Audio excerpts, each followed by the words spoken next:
Assalamualaikum dan salam Malaysia Madani. Bersama saya Muhammad Ahmad Iskandar bin Muhammad Ghazali, wartawan BRAS TV PSS anda pada hari ini. Pada hari ini kita menyaksikan majlis penyerahan keputusan SPM 2025 Sekolah Menengah Kebangsaan Bukit Rangin, Kuantan. Hari ini merupakan detik yang penuh debaran, harapan dan kenangan apabila usaha gigih selama bertahun-tahun akan dapat dipersembahkan dalam keputusan yang dinanti-nantikan. Marilah sama-sama kita saksikan detik yang penuh sejarah pada hari ini.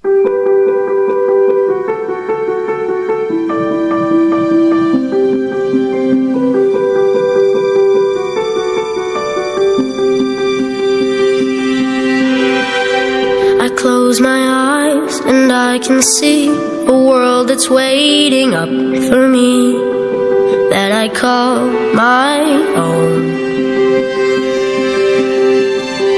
Through the dark, through the door, through where no one's been. Assalamualaikum Kak. Waalaikumsalam. Sihat Kak? Sihat, Alhamdulillah. Okey Kak, kita ada beberapa soalan dari BRAS TV PSS. Okey, yang pertama, first reaction bila tengok keputusan tadi macam mana? Terus percaya ke tak?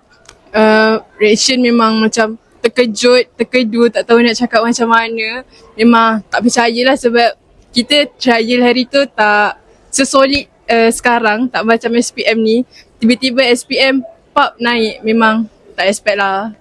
Memang tak expect langsung Tak ni? expect langsung. Tak expect langsung. Tapi Alhamdulillah straight A ya hari ni.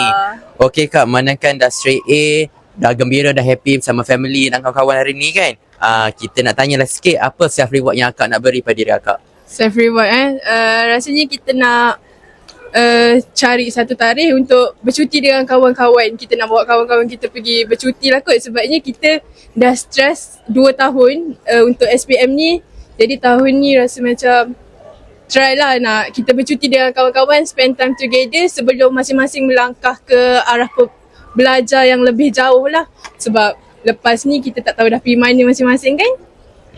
Jadi itulah nak katakan best ya dengan Kak Aini, dapat straight A, lepas tu nak bawa pula kawan-kawan jalan-jalan sekali. Terima kasih Kak kerana sediakan luang masa bersama kami. Like home.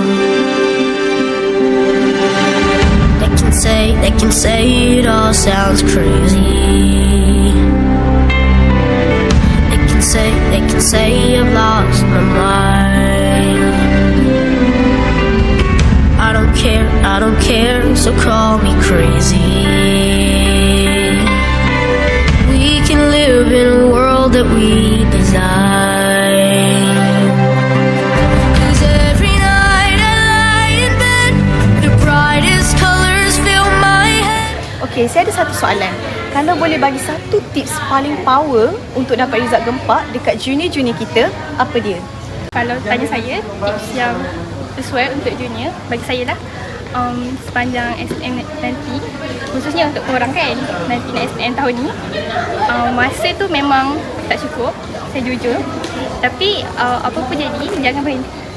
And of course nanti, lepas habis trial ke ataupun exam baru ni kan, kalau rasa ada yang tak cukup, ada yang perlu top up, especially admit lah kan, fizik, subjek elektif untuk kelas lain juga, make sure korang cari kawan yang sesuai, yang betul korang, and then cari cikgu, dan family support pun penting juga.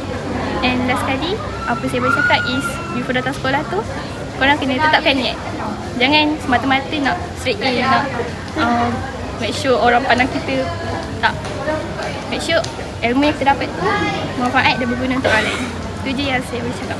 Okey. Terima kasih Kak Laila. Saya ucapkan sekali lagi tahniah. Semoga keputusan Kak Laila dapat jadi inspirasi kepada semua calon SPM pada masa akan datang. A million dreams for the world we're gonna make.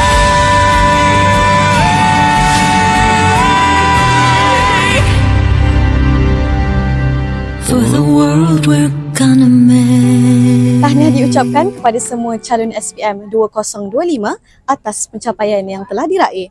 Ingatlah, keputusan hari ini bukanlah sebuah penamat tetapi permulaan kepada langkah yang lebih besar pada masa hadapan. Teruskan melangkah dengan yakin, membina impian dan mencipta kejayaan yang lebih gemilang. Terima kasih diucapkan kepada para guru, ibu bapa dan semua pihak yang telah menjadi tulang belakang kepada para pelajar. Sekian daripada saya, Pras TV PSS, tepat, telus dan berinformasi.